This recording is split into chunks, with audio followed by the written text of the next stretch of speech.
Alhamdulillahirabbil alamin wa bihi nasta'inu ala umuri dunya wad din. Wassalatu wassalamu ala asrofil anbiya'i wal mursalin wa ala alihi wa sahbihi ajma'in. Amma ba'du. Alhamdulillah, puji syukur kita panjatkan kepada Allah Subhanahu wa taala atas segala nikmat dan karunia-Nya. Hari ini kita bisa istiqomah untuk pengaosan pengajian malam stone di Masjid At-Tanwir. Semoga keistiqomahan kita mempunyai nilai terbaik di sisi Allah Subhanahu wa taala. Tema hari ini kami menyampaikan tadi disampaikan oleh Pak Gun tentang pokok-pokok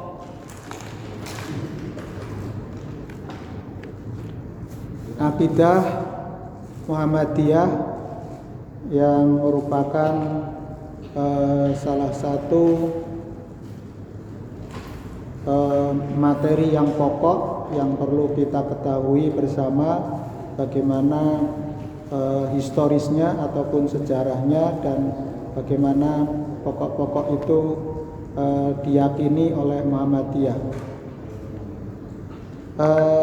Materi ini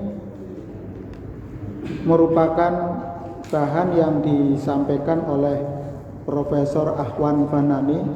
Dia seorang guru besar di Universitas Islam Negeri Wali Songo dan ketua pimpinan Majelis Tajdid pimpinan wilayah Muhammadiyah Jawa Tengah.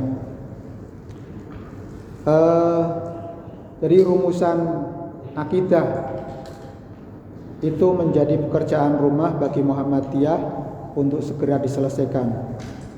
Himpunan Putusan Tarjih telah meletakkan landasan bagi akidah Muhammadiyah, namun di sana sini masih terdapat keraguan mengenai posisi akidah Muhammadiyah di tengah berbagai keyakinan yang berkembang di masyarakat.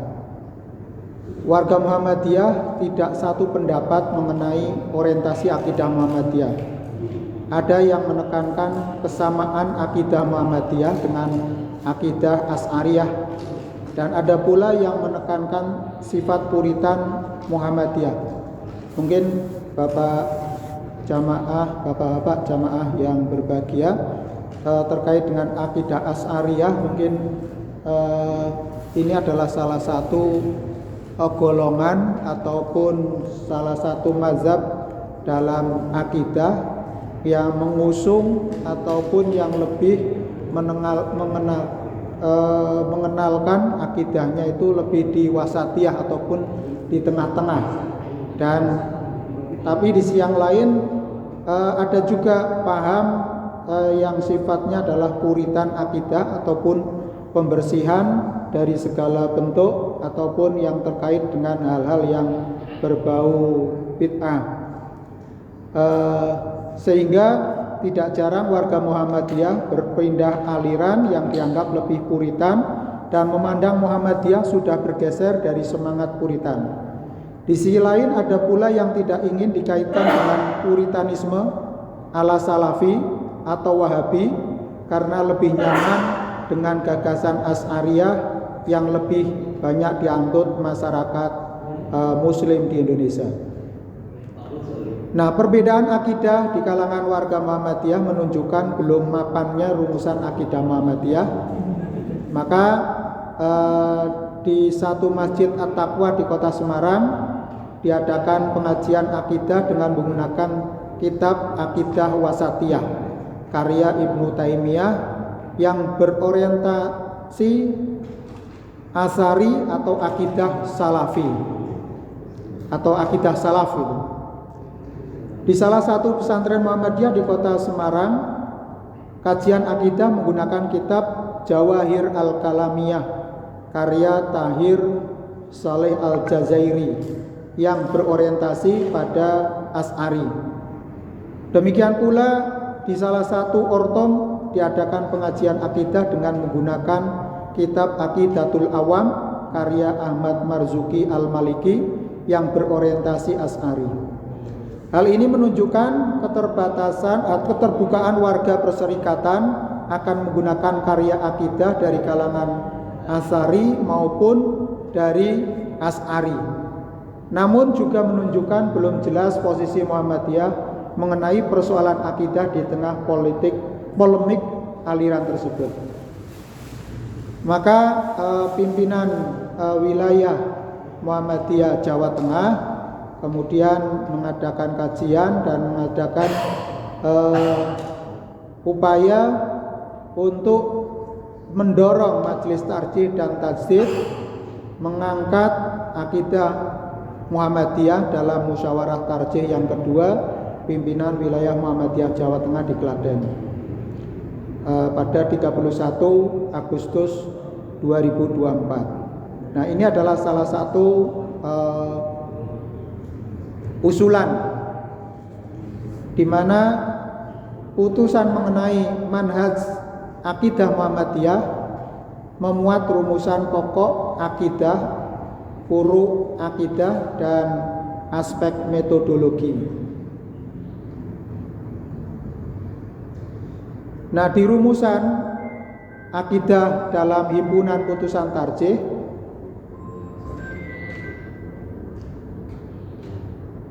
rumusan akidah Muhammadiyah dalam kitab iman atau di dalam himpunan putusan tarjih adalah dasar paling otentik pokok akidah pokok Muhammadiyah karena memuat posisi akidah Muhammadiyah. Selain itu ada pembahasan akidah dari fatwa-fatwa tarjih, namun sebagian besar bukan termasuk pokok akidah usul al-aqidain.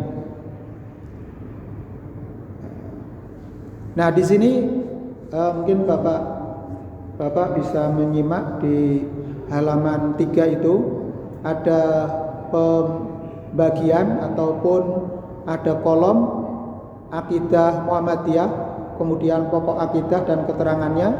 Yang pertama adalah orientasinya adalah ahlul haq wa sunnah. Artinya ini adalah untuk mencari bagaimana pokok akidah itu adalah betul-betul yang benar. Ijma' firqah najiyah dari kalangan salaf. Jadi firqah najiyah ini adalah kelompok. Jadi ketika kelompok-kelompok Islam itu dikatakan di dalam satu riwayat itu adalah ada 73 golongan. Kemudian hanya satu firqah yang disebut sebagai firqah najiyah atau firqah yang selamat. Nah, di firqah najiyah dari kalangan salaf itu tentu adalah generasi Islam yang pertama ya, dari kalangan sahabat, kemudian tabi'in. Ini adalah termasuk golongan yang generasi salaf. Kemudian rumusan akidah, usulul aqaid itu ada pertama adalah rukun iman. Kemudian yang kedua, alam diciptakan dari ketiadaan. Jadi segala yang ada di alam ini adalah semuanya adalah diciptakan. Sedangkan Allah itu adalah Khaliq, berarti pencipta. Dari tidak ada menjadi ada. Mungkin kalau Bapak Ibu teringat di pelajaran SD itu atau mungkin di sekolah menengah itu ada abiogenesis dan biogenesis itu ya. Dari proses bagaimana barang itu tidak ada atau dari makhluk hidup menjadi ada atau dari tidak ada menjadi ada itu. Nah, berdasarkan Al-Quran, Sunnah dan asar mutawatir. Jadi pendapat-pendapat ini, keterangan tentang aqaid, usulul aqaid ini adalah berasal dari dasar Al-Quran dan as-Sunnah dan asar mutawatir. Artinya ini adalah hadis Nabi yang mempunyai kekuatan seperti levelnya itu adalah tidak ada para sahabat ataupun perawi hadis yang melantarkan hadis sampai pada kita dari dari nabi sampai generasi berikutnya itu tidak ada yang bersekongkol untuk berbohong. Katakanlah ini adalah rangkaian rantai informasi. Jadi kalau ada penutur, ada informasi ataupun dari sabda Nabi berkata A sampai pada orang yang ke-20 atau generasi sekarang itu masih tetap A, valid. Kalau sekarang itu kan mudah sekali hoax gitu ya. Ada informasi yang bisa valid, ada yang tadi mungkin informasinya ada yang membawa itu adalah mempunyai karakter pembohong itu atau pernah berbuat dosa besar itu, sehingga ini menjadi informasinya menjadi cacat. Kalau asar mutawatir ini adalah informasi dari A sampai Z itu betul-betul tetap A, tidak ditambahi atau tidak dikurangi dan betul-betul valid. Inilah mutawatir. Dan Al-Quran itu adalah informasinya adalah mutawatir, sehingga tidak mungkin la raiba fih atau tidak ada keraguan dan betul-betul memang kebenaran. Kemudian di akidah Muhammadiyah muatan usulul akidah, iman kepada Allah. Nah, keterangannya adalah menerima sifat sempurna Allah. Allah itu adalah zat yang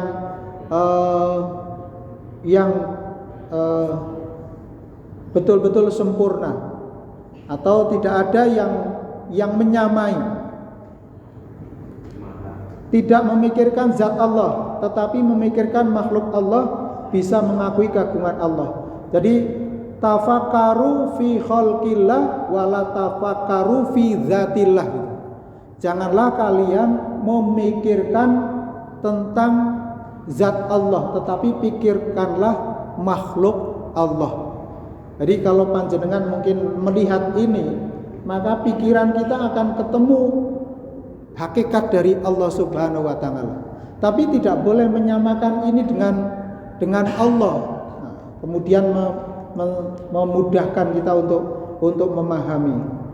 Nah, ini tidak memikirkan zat Allah, tetapi memikirkan makhluk untuk bisa mengakui keagungan Allah. Jadi kita melihat fenomena alam ini, maka akan ketemu kepada hakikat pencipta alam semesta ini, Allah Subhanahu wa taala. Kemudian yang kedua adalah iman kepada malaikat. Iman kepada malaikat, iman pada sifat dan tugas malaikat sebagaimana diterangkan dalam nas. Kemudian tidak boleh memikirkan hakikat malaikat dan menggambarkannya di luar petunjuk nas. Mungkin dengan ayat-ayat kita memvisualisasikan ya. Biasanya kalau orang yang merenung itu bisa menggambarkan atau dapat wangsit lihat malaikat itu deh. Nah, makanya divisualisasikan. Tapi ini tidak boleh memikirkan hakikat malaikat dan menggambarkannya di luar petunjuk nas. Nah, kemudian iman kepada kitab Allah. Beriman kepada kitab-kitab yang diturunkan kepada para rasul dengan Al-Quran sebagai kitab terakhir. Al-Quran hanya didasarkan pada riwayat mutawatir ya, tadi ya, dari hadis yang mutawatir yang betul-betul sikoh dari para penut dari Nabi, dari Lauhul Mahfudz, kemudian dibawa oleh malaikat Jibril, kemudian disampaikan kepada Nabi Muhammad melalui berbagai media. Ada yang lewat mimpi, ada yang bertahanus di Gua Hiro, ataupun suara yang bergemerincing, dan sampai Nabi Muhammad SAW itu menerima dan menyampaikannya kepada para sahabat. Itu informasinya valid dan tidak ada keraguan. Dan itu diatur di dalam kitab Ulumul Hadis, bagaimana periwayatan hadis, bagaimana termasuk juga naqdul hadis ya. Jadi kritik terhadap perawi-perawi ataupun para pembawa berita yang kualifikasinya tidak memenuhi, sehingga menjadi hadis dhaif atau menjadi hadis yang tidak bisa diterima untuk argumentasi. Dan riwayat dari Al-Quran yang meriwayatkan Al-Quran ini adalah mutawatir, yang tidak mungkin para perawinya itu berbohong. Yang berikutnya adalah apabila ada petunjuk Al-Quran mengandung tasbih. Tasbih ini adalah menyamakan ataupun pemahamannya yang bisa ganda, maka dilakukan taslim atau takwil berdasarkan qarinah. Jadi ada ayat-ayat yang mutasabihat ya, ayat-ayat yang mungkin mengandung makna yang banyak atau sebaliknya hanya alif lam mim gitu ya, kita nggak tahu ya apa makna hakikatnya. Ada yang menafsirkan bahwa alif lam mim di ayat itu adalah huruf yang paling terbanyak. Mungkin itu dengan Fathur Rahman ataupun mungkin dengan aplikasi komputer sudah bisa dilihat, atau mungkin Al-Quran digital itu sudah bisa memenuhi. Ya, ini sudah. Ya, sebenarnya ini hanya dipicu aja ya, pemicu aja. Monggo, nanti kalau kurang puas kita lanjutkan pekan depan. Gitu aja nggih. Kita habiskan nanti akidah pokok akidah Muhammadiyah sampai tuntas. Kemudian kemarin juga belum tuntas nggih. Nanti bisa berselang-seling biar kita tidak bosan. Kalau ada pertanyaan monggo, waktu kami kembalikan pada Pak Gun. Assalamualaikum warahmatullahi wabarakatuh. Barangkali sebelum kita tutup ada yang mau bertanya. Nanti disimpan. 2 menit atau 3 menit. Oke, Pak.